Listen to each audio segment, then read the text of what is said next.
we have finished the conversation about the bone anatomy, all the skeletal anatomy. Marvin helped us a lot with this. And the last thing I wanted to discuss with you is a few things about arches, since for my special interest, and development of the skeleton. So in the foot we have three arches. We have median and lateral longitudinal arches, and we have transverse arch. As any bend in the human body, arches work as the spring system. Okay, they provide mechanical amortization to bear weight, and the combination of arch height usually drives the selection of shoes when runners pick shoes. Generally, there are three types of arches: the normal arch, the high arch, and a flat foot. Also, there is a combination of the foot position that's different between people, which is called supination, pronation, or neutral foot. So first of all, supination and pronation. Supination is when foot is inverted inside. Okay? When, you're kind of walking on the outside of your feet a little bit, which makes your arch additionally high. So think about this. If you walk on the outside of your foot, like this, then the arch is going to be higher. In people who are pronators or overpronators, like for instance me, the arch is going to be smaller. For instance, I have absolutely flat foot. I have no arches. And then there are people who have normal step, neutral step, and they have regular arch. So general recommendation for runners to pick the shoes that they run in based on the arch height. People with neutral posture, with neutral arch, with a regular arch, should pick stability shoe. People with high arch should pick cushion shoe, and people with flat foot should pick motion control shoe. Is that justified? I would love to tell you it is or it is not, but we're not going to read through the entire abstract, but that's the article published that assesses the injury in runners and compares the risk of injury using standard shoes, which I presume just regular neutral shoe, or motion control shoe. Okay, and it's blinded, so participant and assessor did not know which shoe the participant was wearing. Okay, so the person who wears the shoe doesn't know if it's motion control or neutral, and the person who addresses whether there is an injury or not doesn't know. And it was randomized.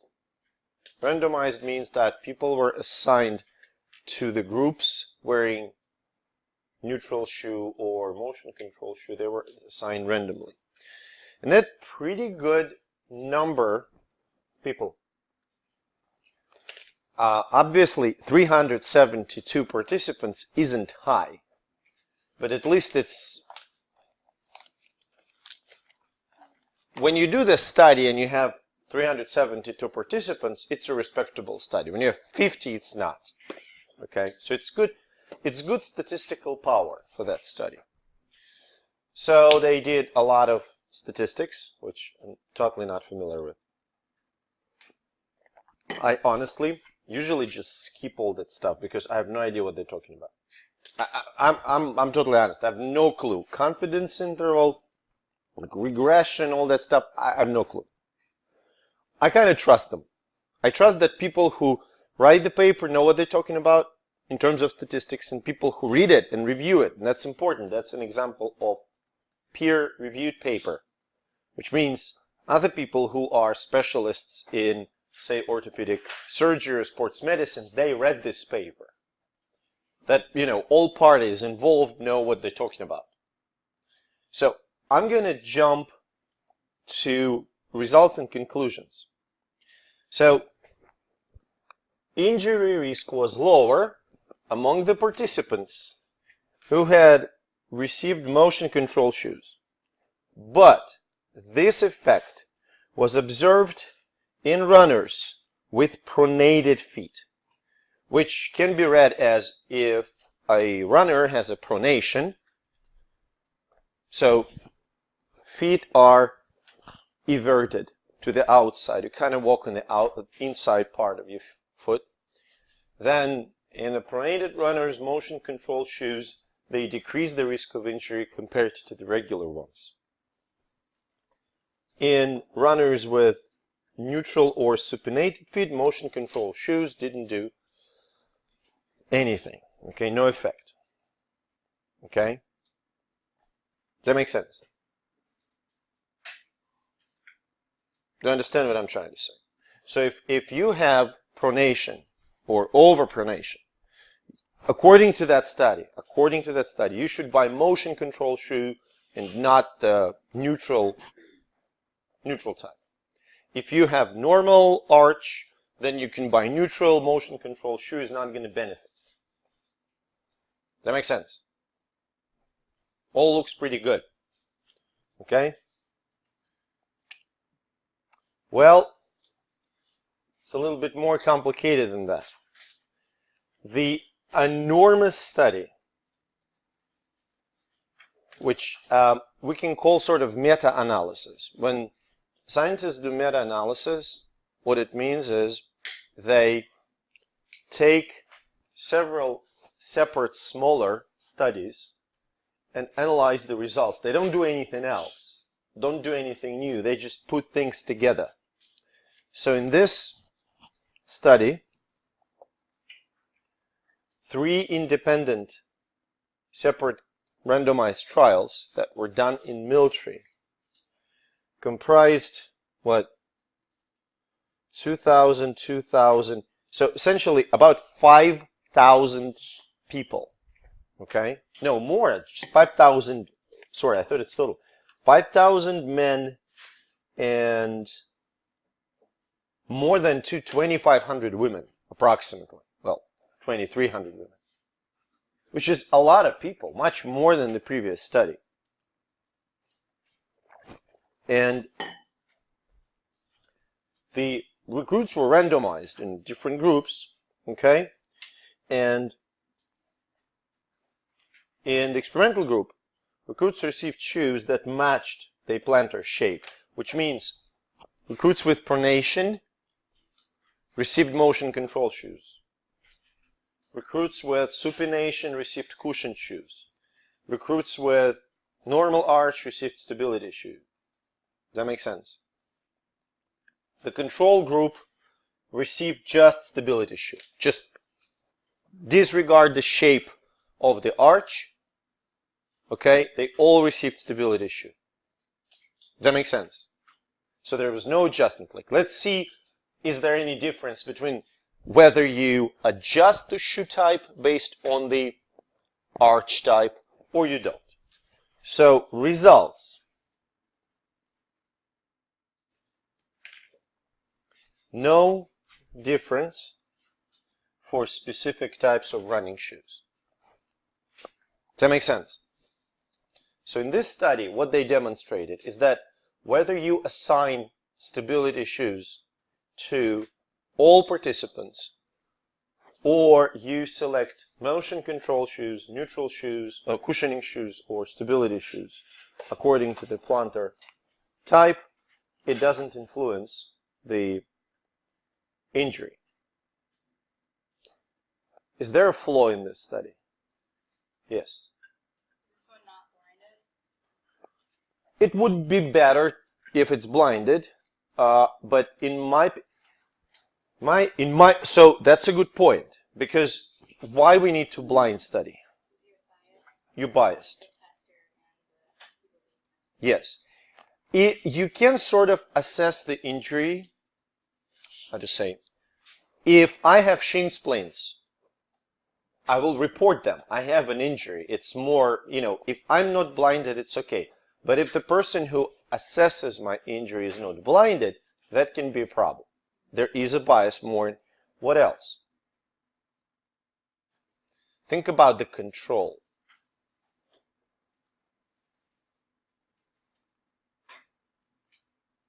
They're missing two groups.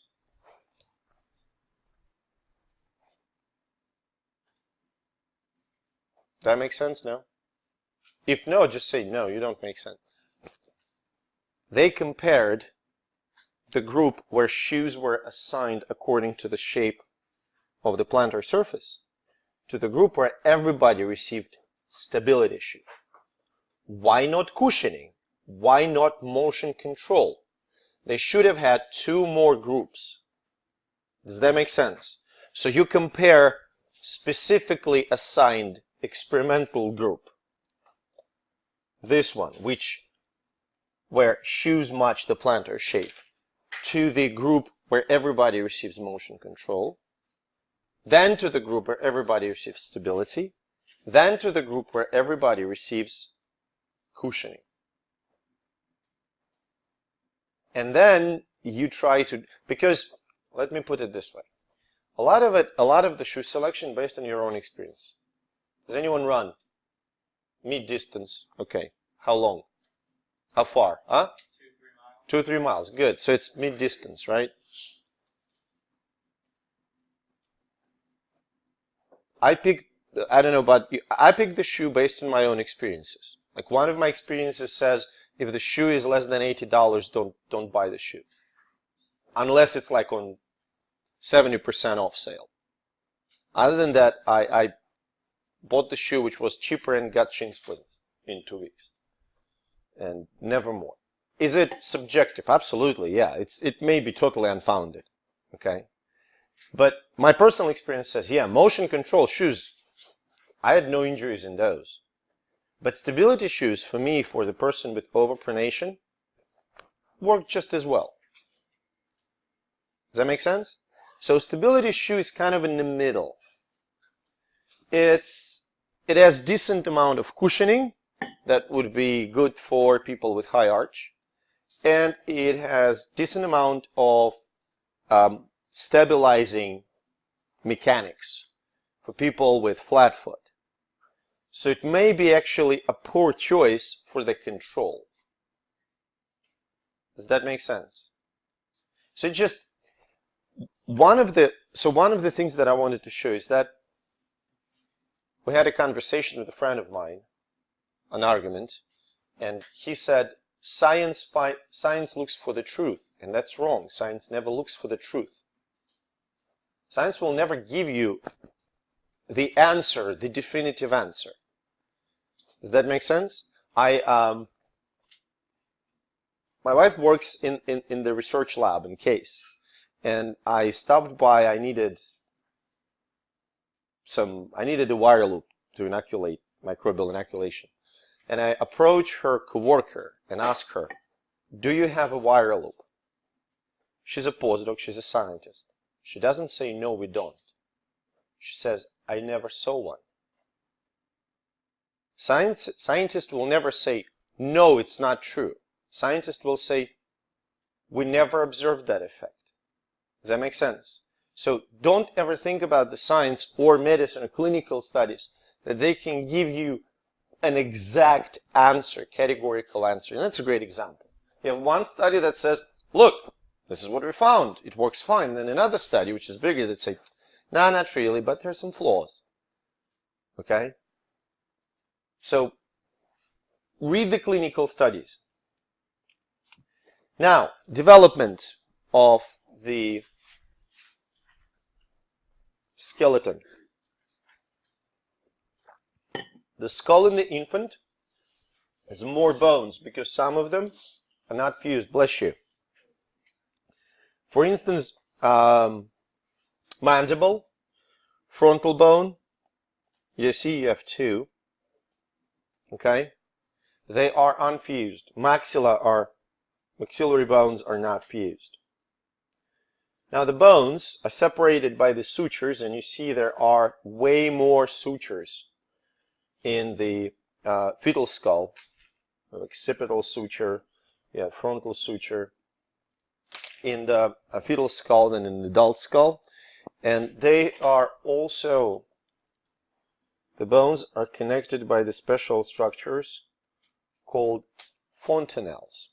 Fontanelles are the fibrous membranes. They allow the skull to slightly deform when the fetus or future baby goes through the vaginal canal. It also allows brain to grow and expand before the skull is completely ossified. Okay? There's an anterior fontanelle, posterior fontanelle, sphenoidal fontanelle, and mastoid fontanelle. So again, these fontanelles allow the skull to stretch, to deform, easing the delivery process, the birth process, and allowing the brain to expand.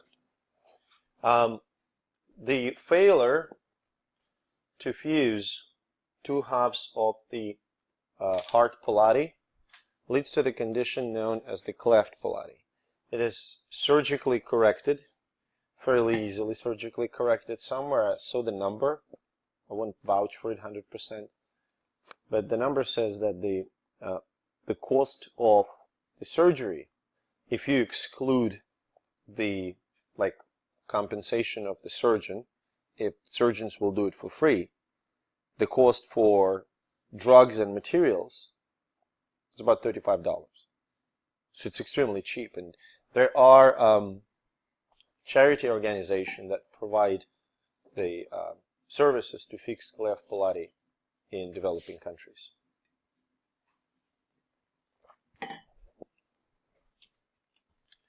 Now, it's interesting that if you will compare the size of the cranium to the rest of the body and to other parts of the body at birth, cranium is humongous in kids. Okay, face is rather small, cranium is large. Cranium is very large compared to the body. So that's the cranial size, and that's the rest of the body. Okay, and then now think about this. Baby is what? 20 something inches, right? So which portion of that is head? Well, pretty large, probably a quarter. Yeah, a quarter of that is the head. So I'm 69 inches. If my head would be a quarter of my height, that would be what? 17 inches? It's a pretty large head. That's huge. I've had So imagine having a head of this big. Okay? So our growth is disproportional.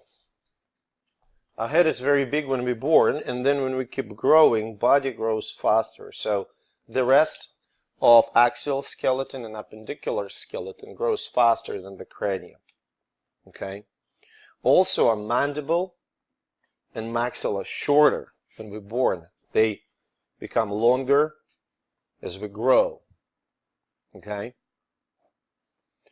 Interestingly enough, thoracic and sacral curvatures are present at birth, but cervical and lumbar are not. They actually develop later. If you will take newborn, put newborn on the hand, you will see the C-shaped curvature of the spine.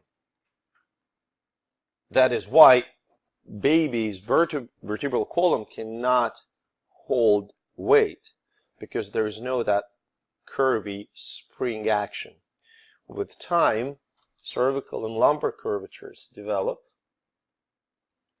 as baby starts to move, like lifting head, or starts to try and, stand up, then curvatures just develop because of those mechanical forces acting on the vertebral column. Does that make sense? Now, that's what happens when we are really, really young. What happens when we're old?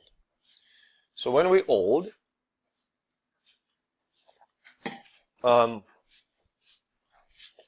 first of all, cartilage loses water and in many cases becomes calcified.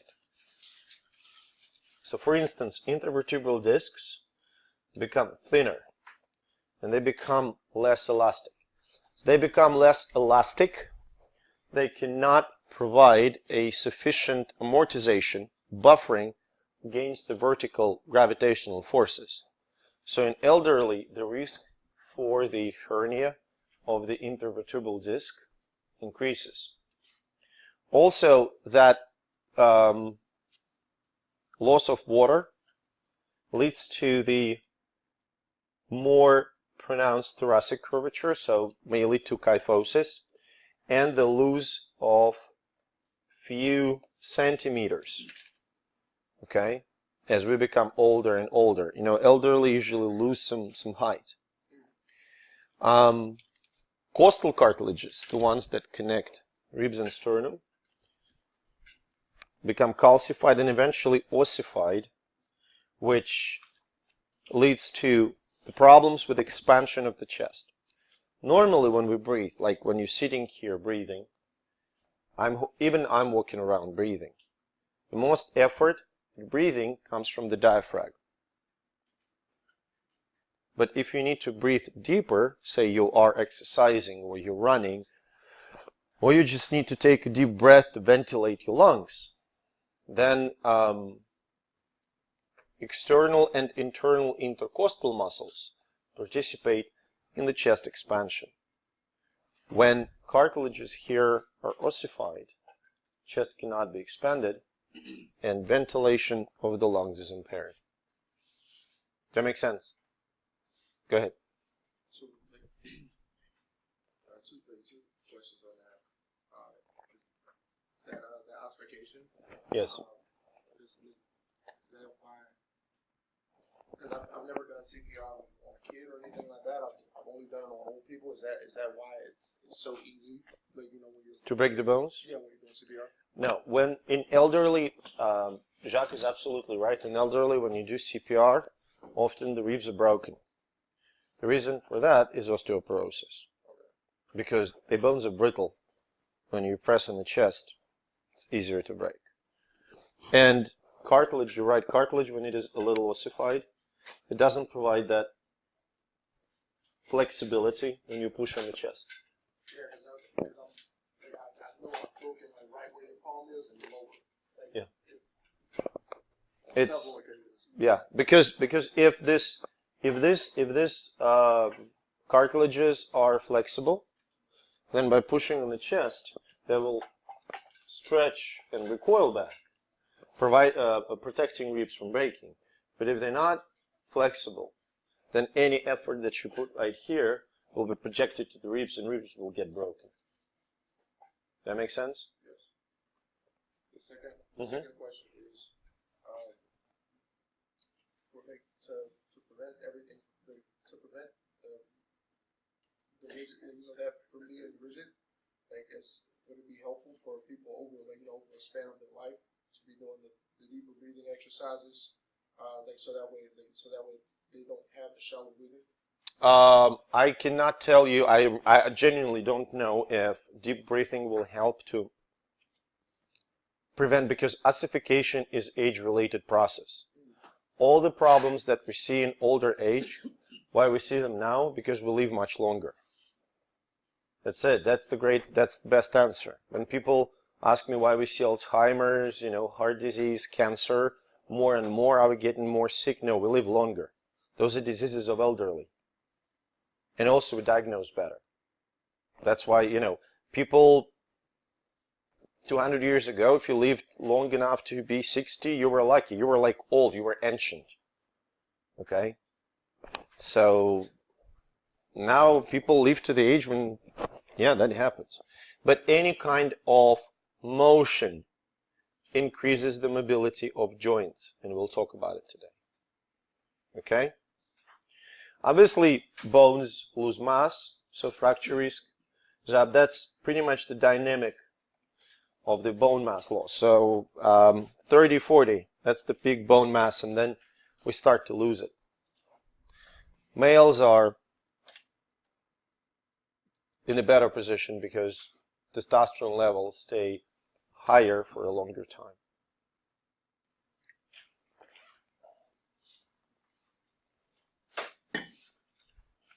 I don't know what it is, Jesus Christ. But we're going to start the conversation about joints. Just pretty interesting, because there's a huge portion on the pathology of joints, movement of joints. The first, we need to define what joint is. Joint, or articulation, is the site where two bones meet. Any site. Okay, so this is a generic synovial joint.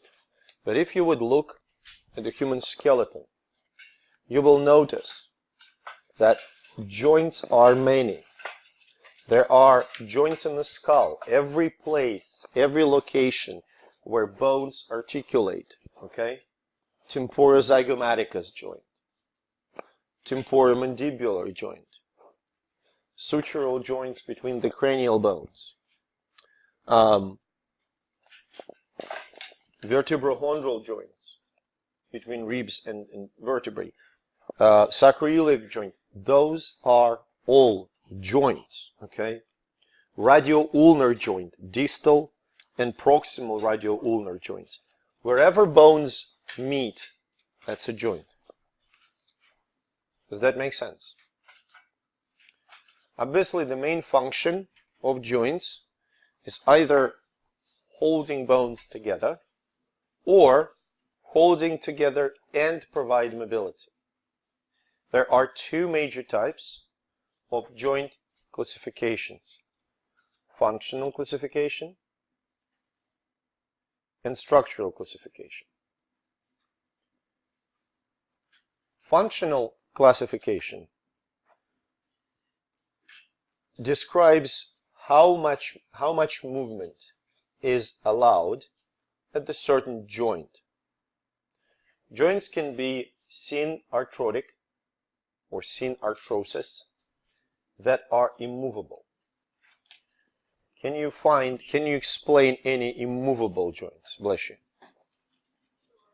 Yeah. Sutures between the cranial bones. In fact, all bones of the cranium and facial bones as well, they all articulate as synarthrotic joints. Does that make sense?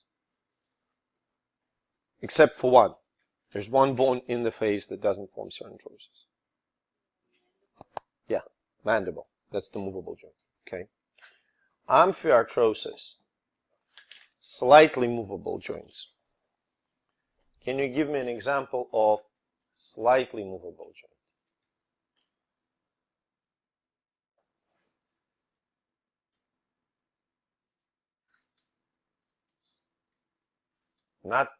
Not freely movable joint, but slightly movable joint.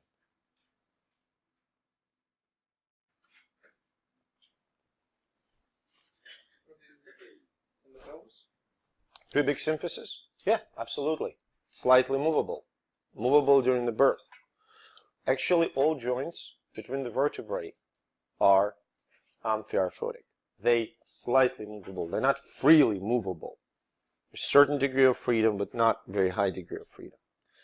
And then there are diarthrotic joints, which are freely movable. I'm not asking you to give me an example of freely movable joints. I don't think there's going to be any issue with that. Am I right? Good. Structural classification describes how bones are connected in the joint. Joints can be fibrous when bones are connected by the collagen fibers, essentially connected by the connective tissue. Sutures, syndesmosis, and gymphosis. We'll talk about all of those guys. Bones can be cartilaginous when bones are connected by the cartilage. That would be intervertebral discs, for instance, or costal cartilage. Okay, does that make sense? And bones can be synovial. Synovial joints are the ones that we refer to joints as most frequently. All synovial joints are freely movable. All those joints in your phalanges, joints in your wrist, elbows, shoulders, hip, knee, ankle, toes, they are all synovial joints. We good? So we're going to talk about anatomical classification of joints, and we're going to quickly go over the fibrous and cartilaginous because they usually are not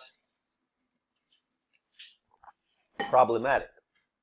Think about this. The less movement the joint allows, the less probability of the damage is.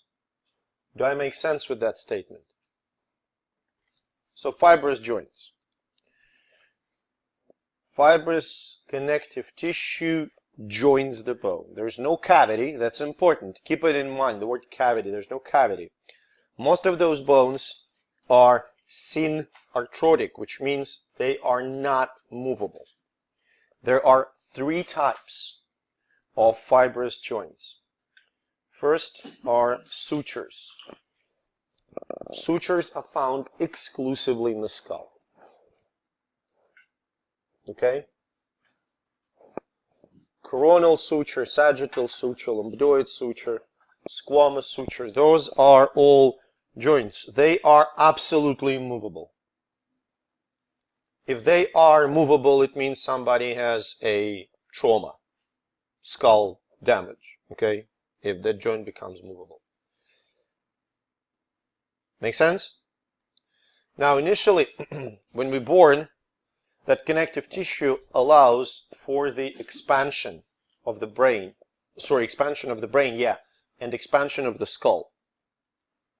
When we become older I mean 30, those connective tissue fibers, in the sutures, they become ossified, and sutures turn into synostosis. Remember, osto means bone, right?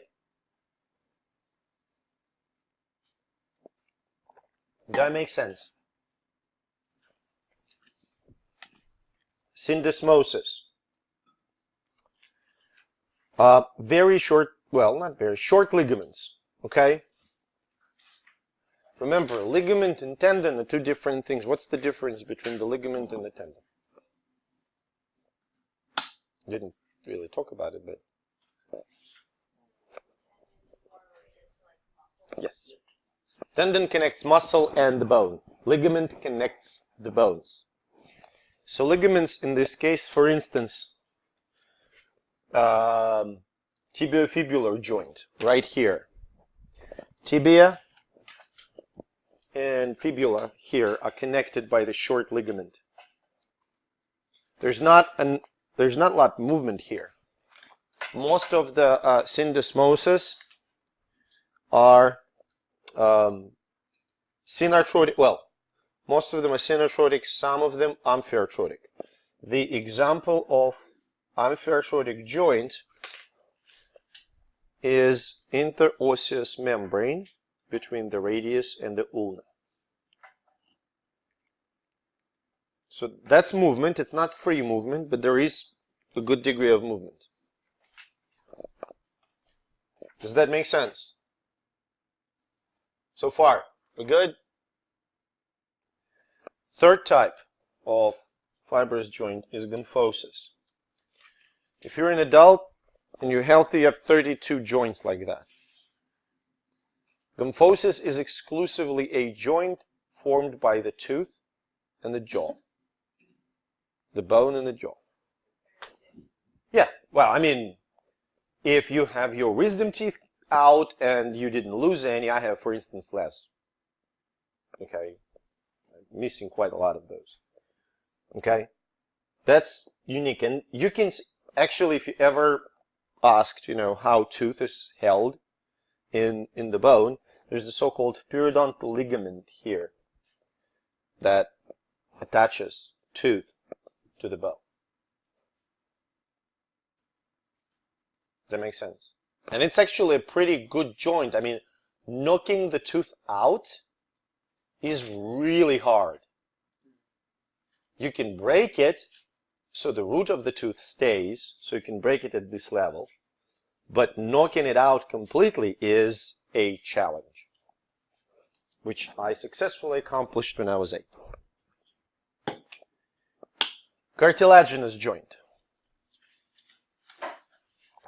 2 types, synchondrosis and symphysis. Obviously, in cartilaginous joint, bones are connected by the cartilage.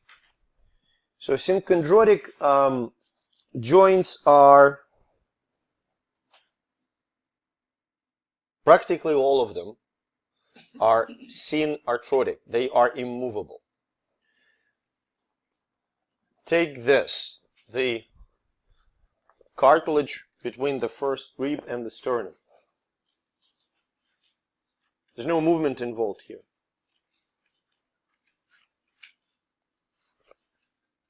So that's synarthrotic. Does that make sense? It's not movable. Another example of synchondrotic joint is epiphyseal growth plate found in the epiphysis of the long bone. If you think about it, epiphysis here is connected to diaphysis by the cartilage. There's no movement there, so that's a joint. Does that make sense? Okay. Now, another type of cartilaginous joint are symphysis. There are 2 locations in the body where you can find symphysis. Intervertebral discs and pubic symphysis. So in symphysis, the type of the cartilage that connects the bones is fibrocartilage. Does that make sense so far? What is the unique feature of fibrocartilage mechanically? What is that? What? Yes. As far as the stress goes, it withstands a lot of compression. So that's the feature of symphysis joints. And they slightly movable, so they amphiarthrotic. Any questions before we move on?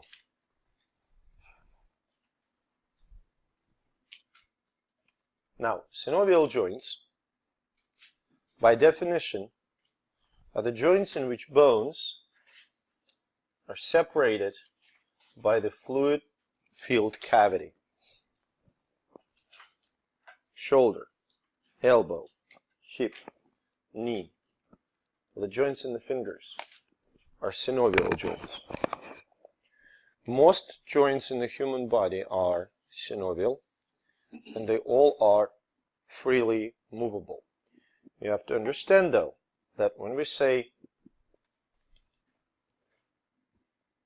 free movable, when we say diarthrotic, it doesn't mean that you can, move your finger to any degree, to any direction you want. It doesn't mean that you will move your hip to any degree, to any direction you want. But if you compare the range of motion for, say, that radioulnar joint here, interosseous membrane, and you compare the range of motion in the elbow Elbow is freely movable. You see the difference? Now, every synovial joint has certain elements that some of them can be found in any joint, some of them can be found in most joints. First and foremost, bones in the synovial joint have articular surface. Well, technically speaking, in every joint, bones have articular surface. Now, if you think about it, you have articular surface of the rib and articular surface of the sternum, right? You have articular surface of the frontal and parietal bones, and they articulate.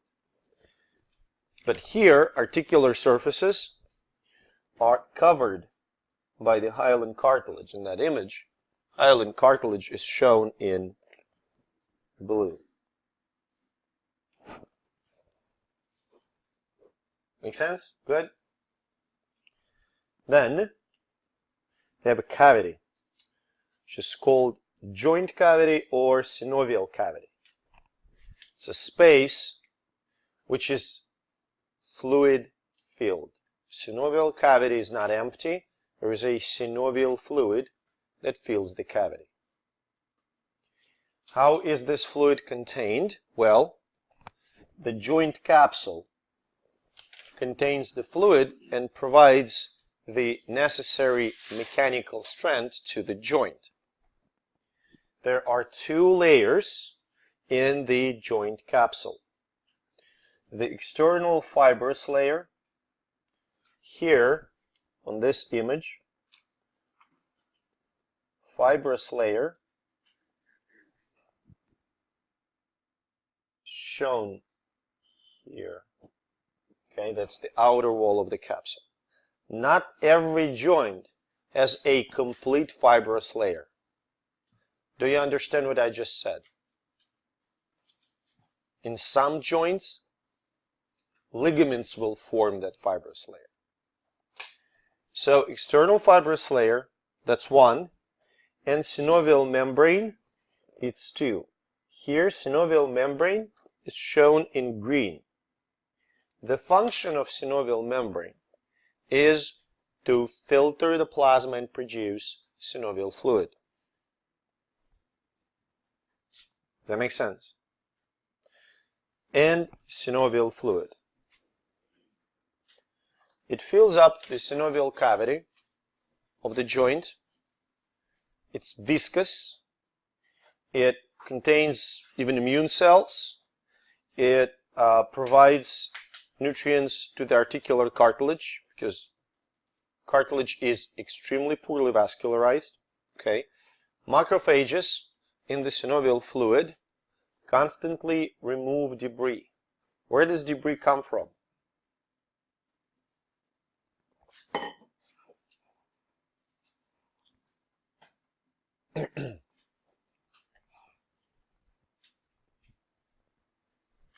Where does debris come from in the joint?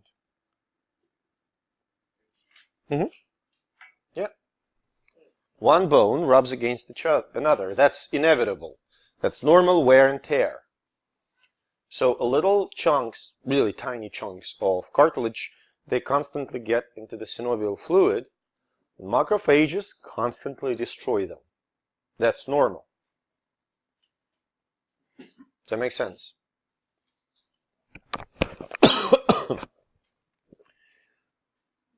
Joints practically always have so-called reinforcing ligaments. In this image, reinforcing ligament is shown as ligament right here. Okay, and the function of the reinforcing ligament is to make joint more stable. Ligaments can be capsular. Pretty much they will make up the fibrous layer. Ligaments can be extracapsular, like this one, the one in the picture, that's extracapsular ligament. And ligaments can be intracapsular, they're not in the picture, but there are joints with intracapsular ligaments. If we will take, say, knee joint, that will be intracapsular ligament. This patellar, fibular collateral, tibial collateral will be extracapsular ligaments. Does that make sense? Nerves. When joint is like overextended, it's painful. If there's any sort of damage, like joint pain, nerves. That's important because pain means that mechanically something is wrong. And also, kinesthetic receptors monitor the joint position. Finally, blood vessels. There are capillary beds. Did you hear that expression, capillary bed? What it means, system of capillaries, which deliver the blood to a certain region. There are specific capillary beds in the muscles, in the joints, in the liver, in the kidney, in every tissue. Capillary bed is slightly different because of, different tissue functions. So in the joints, there are special capillary beds that deliver nutrients, oxygen take away, carbon dioxide, metabolites, and they provide blood which is filtered to produce synovial fluid. Any questions? I want you to know, sort of like by definition, those parts. Again, since our exams are not short answer, you don't have to worry about writing the definition or finding the short answer. But you will get questions. This structure does blah, blah, blah, blah, blah. And you pick one answer from the list. Make sense? Some joints have fatty pads. For instance, knee joint have a fatty pad which cushions. Okay? Usually prevents the mechanical damage to the synovial membrane, since synovial membrane is pretty gentle. Make sense to you? Good? Some joints have articular discs. Well, stop pretending. One joint has articular disc. Knee joint. Actually, it has two.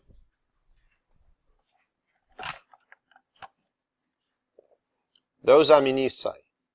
That's the medial meniscus. That's the lateral meniscus. So in total, you have 4 menisci in your body. That's it. Make sense? We good? The function of the menisci to make bone ends fit better. Look at this. Look at the leg of Marvin. There is not far the feet between the condyles of the femur and condyles of the tibia. The fit is far from perfect, right? It's just, there's no feet. It's as much feet as between my palm and that table. Even probably less, my, knuckles of my fist and the table. That's as much feet as they have. But if you would look at the shape of menisci, menisci provides some shape adjustment to the condyles of the femur.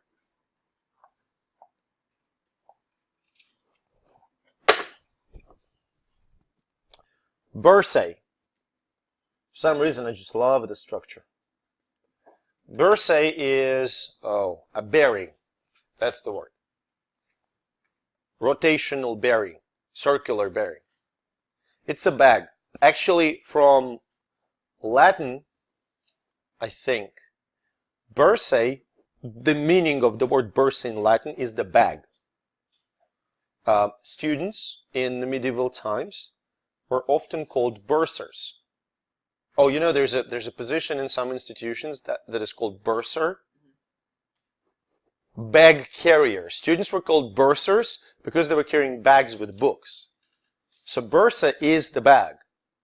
Okay, so that bag is filled with synovial fluid. It's actually a little sac made of synovial membrane with synovial fluid inside. It reduces the friction between, say, a ligament and the bone. So in this case, the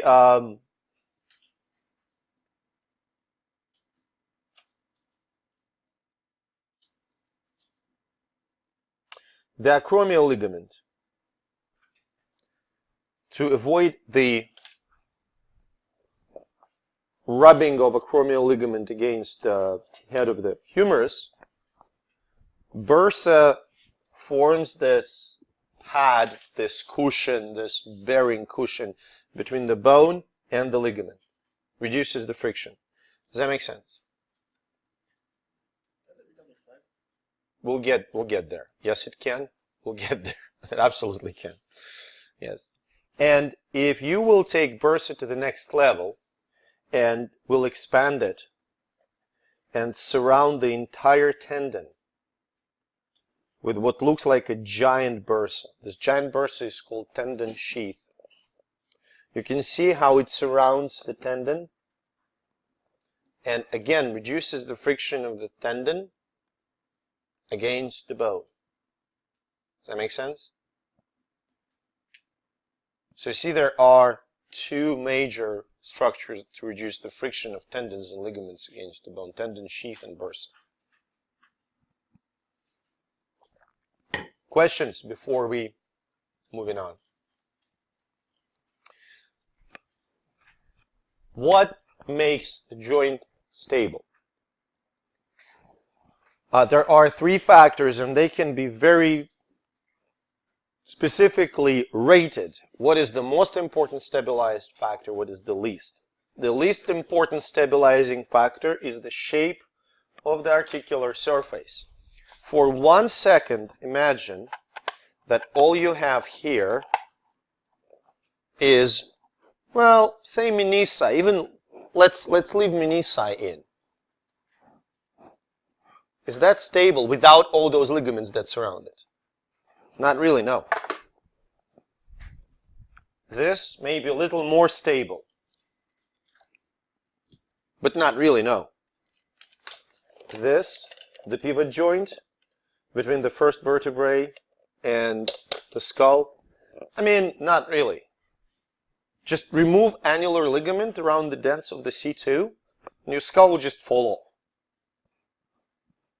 I mean, if you leave nothing else. Does that make sense?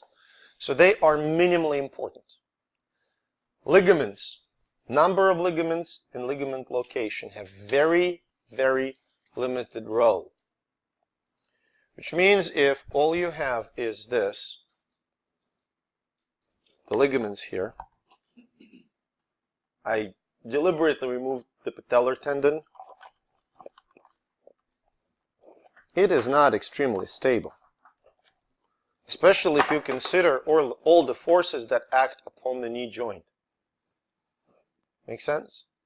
The most important thing that stabilizes the joint, the muscle tendons.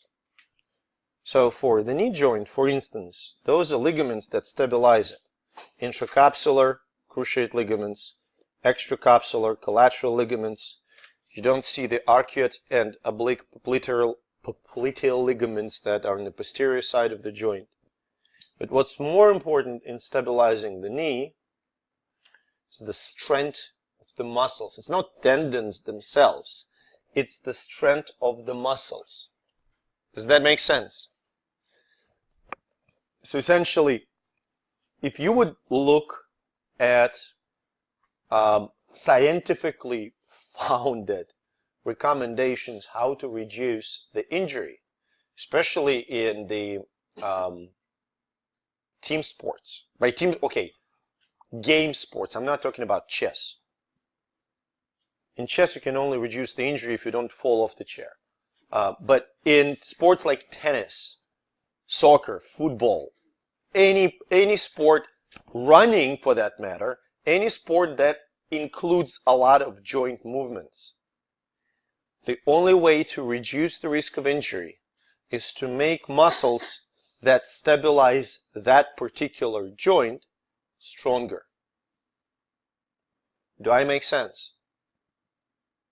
Of course, we're talking about different level of strength. You know, if you play defensive end in football, that's one level of strength. If you play, I don't know, striker in soccer, it's completely different approach to training and strength. That makes sense? So, shoulder and knee joints, especially shoulder joint.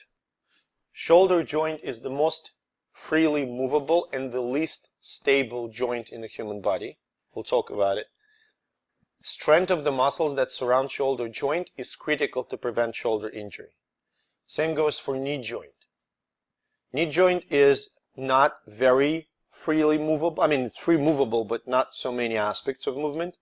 But due to the shear forces that act in it, it's more prone to injuries. Does that make sense? So, what types of joints are there? There's 6 types. Okay, you will need to know all 6 types, and you need to be able to recognize which type is characteristic for which joint. I'm not going to ask you any exotic bullshit, but you have to understand finger joints, wrist ankle, so carpal tarsal joints, knee, elbow, shoulder, hip, what's the name? Neck. Oh, TMJ, temporomandibular joint. Some of them are extremely simple, some of them are a little more complicated. So, 6 types. Before we get into the types, joint is moved by the muscle. Bones by themselves cannot move, right? Now, muscle has the point of origin. Origin is the movable bone. Insertion is the movable bone.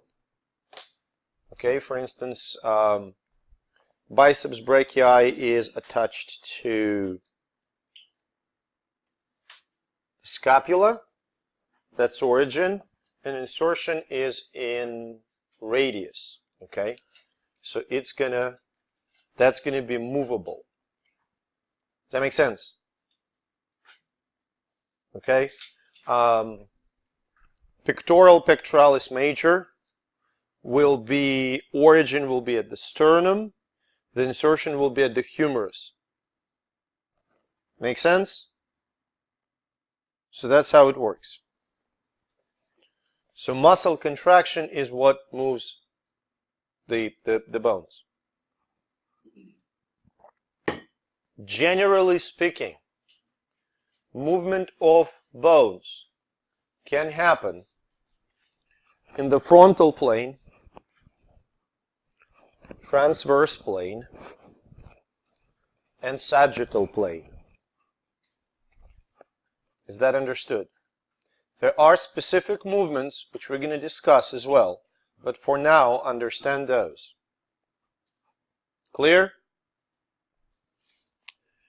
Movements can be non-axial. And now let's talk about movements. So non-axial movements are characteristic for plane joints. In fact, plane joints are the only ones that have non-axial movements. No, wait, there's one more. That's one, non-axial. Can you find another?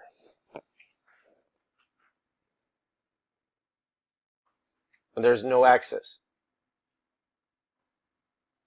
Give you a hint, it's not limbs. No, that's axis. Huh? It's not a limb. So pretty much it leaves head because there are no joints in the trunk. Oh, okay. It's not, huh? Yeah, but which direction?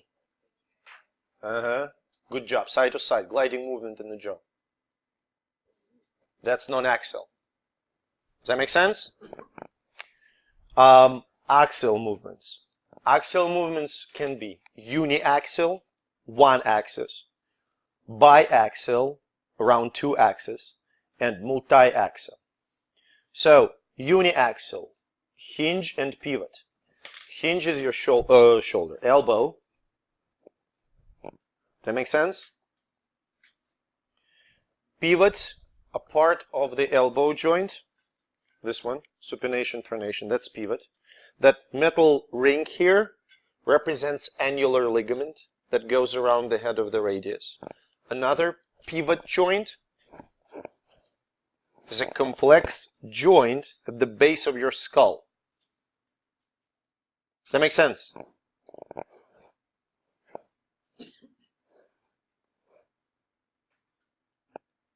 Okay, so hinge and pivot. Biaxial movement. Condylar joints between phalanges and metacarpals and all other phalanges. So that's biaxial because it's considered to be this and this, this and this. Specific type of joint, if you would look, the oval surface and the oval depression. The saddle joint at the base of your first metacarpal, okay? The articulation between the first metacarpal and trapezium. That articulation is saddle joint. Again, biaxial movement. 4 joints that have multi-axial movement are all 4 are ball and socket. That's 2. I cannot do with my hip joints. I want to stand.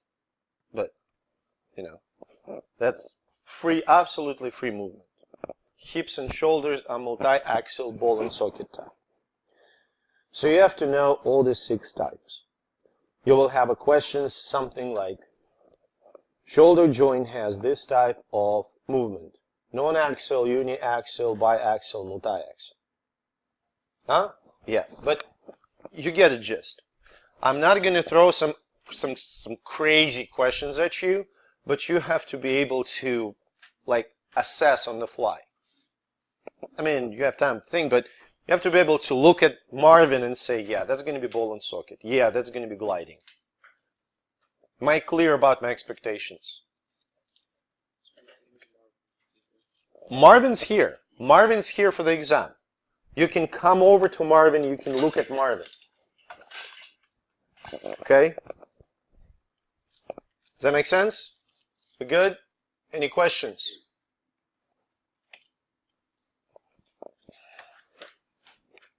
Let's talk about movements.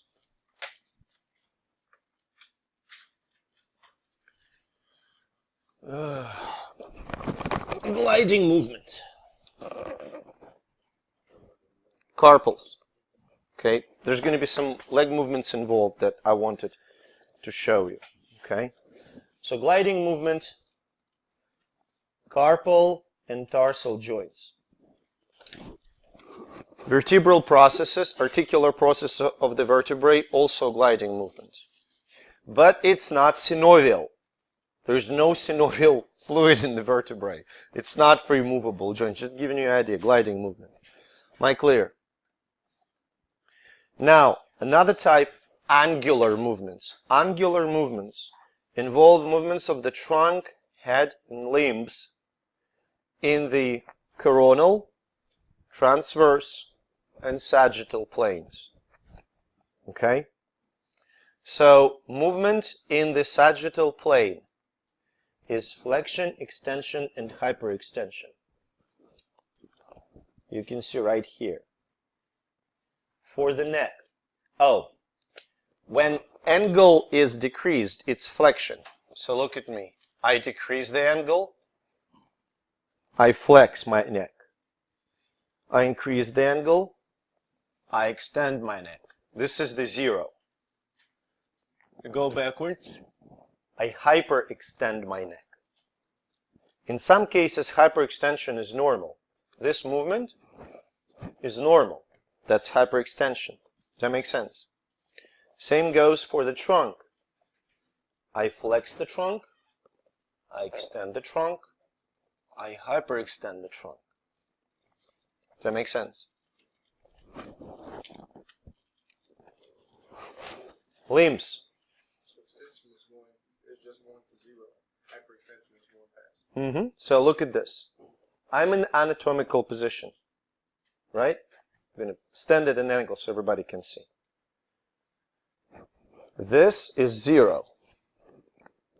I decrease the angle and it's flexion. I increase the angle and it's extension of the elbow. Can I hyperextend my elbow? Voluntarily, no. Okay? I cannot move them backwards. Okay? Wrist. I flex, I extend. Now I can hyperextend. Does that make sense? Now, very often, shoulder movements are confused. So we're going to talk about flexion and extension of shoulders first. Tell me what I need to do the shoulder flexion. What should I need to do with my arms? Huh? Shrug. That's separate. Like this. Like I carry something. That's shoulder flexion. All the way up here, it's shoulder flexion. And then, that's shoulder extension. Can I hyperextend my shoulders? Like this, right? That's hyperextension of the shoulders. Does that make sense? Now, think about this. The knees. I hope I will not fall. The knees. Okay? I flex the knee. Okay? I extend the knee. I flex and I extend. Can I hyperextend the knee? Again, voluntarily, no. Okay? Well, if you think about it, like I stand normally, I can try to press on them. There's going to be a tiny degree of hyperextension. But it's not going to be because of the muscles. For instance, if I sit down and somebody will start pulling my lower leg up, my knees are going to be hyperextended by few degrees. Does that make sense? Do you understand that idea? Abduction and adduction. This is why movements in the shoulder joint are often mixed up. Again, flexion and extension is specifically in the sagittal plane. Can you see that? That's sagittal plane. If I start moving in the frontal plane, like this, that movement is called abduction. Can you explain why it is called an abduction? It's moved away from the center. You're being too smart. When somebody is being abducted, what happens to the person? Taken away. So I take my arms away from my body. That's abduction. That's it. That's just it. Abduction. Center of the body is too fancy. Adduction, I add my arms back to the body. Does that make sense? So this is abduction. This is adduction. This is abduction of my leg. This is adduction of my leg. Well, guess what? A lot of muscles that do this are called adductor muscles, specifically in the leg. Does that make sense? Interesting angular move is circumduction. Circumduction is flexion, extension, abduction, adduction of the limb, okay? Cone in space. This is circumduction. Does that make sense? That's not rotation. This is circumduction. Because one end is fixed and another one is moving. That make sense? Do you see what I'm saying? This is going to be rotation of the shoulder because it doesn't circle the cone. It just rotates around its own axis. rotation of the hand, rotation of the hip. That's all rotation. Make sense? Good? Rotation can be medial and lateral. So lateral rotation is rotating your foot outward. Medial rotation, rotating your foot inward. Any questions so far?